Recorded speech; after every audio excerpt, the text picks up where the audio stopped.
Shalom, one of the souls, but giving no praise to Yahweh, Bashem, Al Bashim, Kadash, the belongings to the Apostle Great, most and honestly, brothers doing the work, the most on truth, and in sincerity. Yahweh's real name, of whom the world ignorantly calls God, Jehovah Yahweh. His real name is Yahweh. His son's name is Yahweh Shai. And when we pray for Yahweh, Bar Hashem, Yahweh Shai, burning in, humbling that and Sham, meaning names Yahweh, in the name of Yahweh Shai.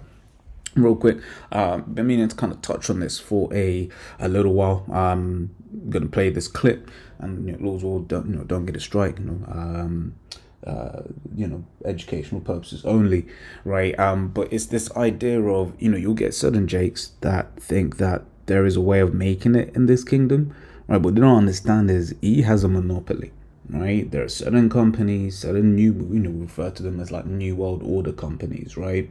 There are certain New World Order companies that are there for, they're there for the NWO, right? And if you're not one of them, he is going to take you out, right? And so I'm playing this clip. And also, the point can be made, right? Because there is no succeeding in this man's kingdom, right? He has full control over everything, right? And he will crush you, okay? And if he's gonna do this to one of his own, right? How much more so, a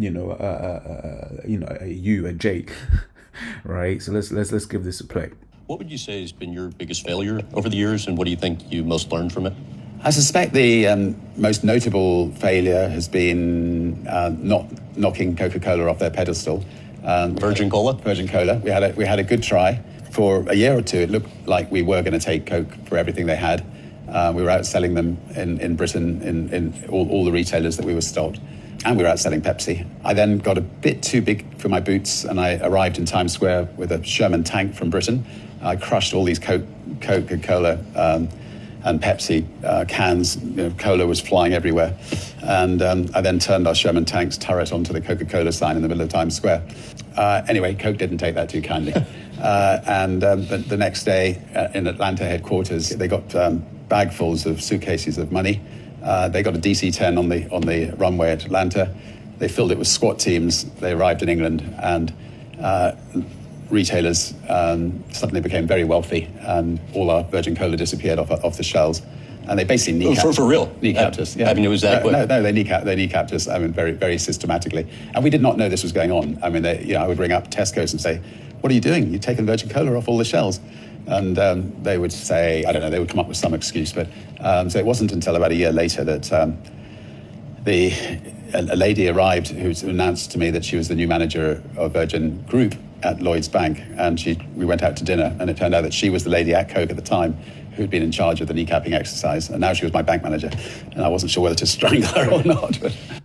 Yeah, and like I said, so when you're watching that clip, right, if they're going to do this to one of their own, how much more so, us, as a nation, which is why, in this world, we just take what it is that we can, right? So let's get some few precepts on that, right? And then also let's really start with this, right? This is Micah 2:10. This is arise ye and depart, right? Which is referring to like spiritually depart. Right, because scriptures talk about thine eyes shall see thy teachers, right? So, and also like their enemies beheld them, right? So in the places where of our captivity, right, we're supposed to be seen by by the nations round about, professing the downfall of this kingdom, right? So it's talking about spiritual departing, right? This is not your rest, and that's it.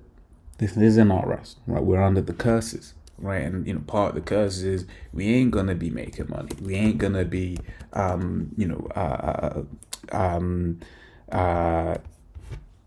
succeeding. Right.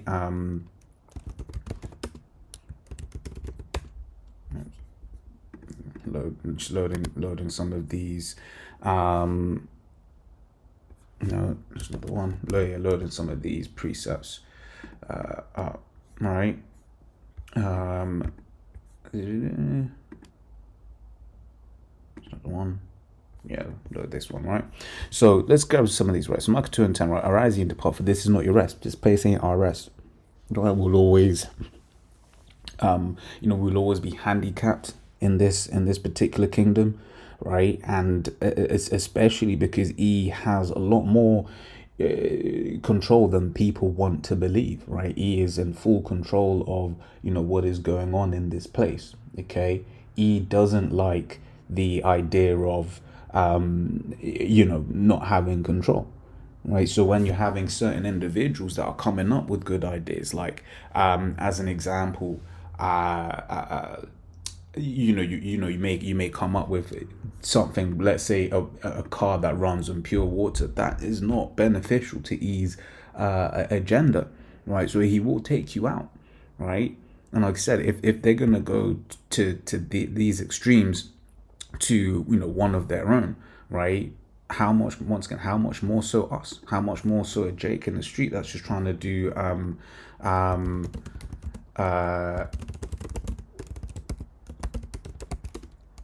what do you call it?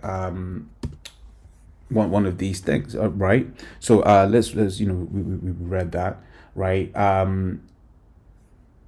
This is Matthew 6:11, right? Part of the Lord's Prayer, right? It says, "Give us this day our daily bread," and not really much, really sums it up, especially once, especially as being in this truth, right?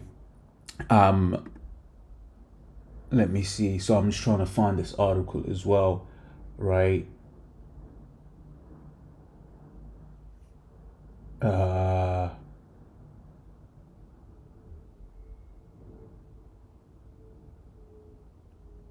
Okay, so that's interesting. Like I was just looking at something, which to be fair, I don't really believe what I'm reading here, right? But basically, one of the things that I remember coming across was the fact that Nikola Tesla basically invented a rotary engine, right, which was more efficient than the what's the word, then the internal combustion engine, right? However, they were, and that was more efficient, right? But the thing is, the oil industry, this is the thing, it's like nowadays you can't find stuff, but basically the oil industry was basically, that would have affected the oil industry too much. Okay, but now it's just saying, actually it wasn't that efficient, which who knows, right? But yeah, that's it. So he will basically always prioritize his systems, his the things that he wants, right? And there ain't no place for us as Jake to circumvent that, right? But not only that, it's because we're under the curses, right? We're supposed, as I was about to read here, right? This is Deuteronomy 20:43. The strangers that is within thee shall get above thee very high, and thou shalt come down very low. He shall lend to thee, and thou shalt not lend to him. Right? He shall be the head, and thou shalt be the tail. Right? And that's it. Right? We are at the bottom right now. Right? And that's just part of what it is. Right? And this is it. The systems that he has created are designed specifically to keep you there, okay, to keep us, just like to keep Jake there, right? We're not supposed to, and that's through the Spirit of the Lord, mind you, right? We're not supposed to succeed in this place, right? And the next thing on top of that is very much that this place is going to be destroyed anyway, so it is what it is. Okay, and I'll end with this real quick. This is Haggai 1:6. You have so much and bring a little. You eat, but you have not enough. You drink, but you're not filled with drink. You clothe you, but then there's none warm. And he that earneth wages to put them into a bag with holes. Right, just talking about the curses, man. We're under the curses, so we ain't gonna make it in this kingdom. You have a few that he will dangle, a few individuals that he will dangle in front of you, to be like, hey, look at this guy. Hey, look at this guy. But ultimately, as a nation, right, as we read, we were just going to be the tail, right? We were just going to be at the bottom because of the account with Lazarus, right? Where the basically these other nations, they were able to get a little something, but Jake was just at the bottom, right? And until the kingdom, because in the kingdom, look, man, we're gonna be good.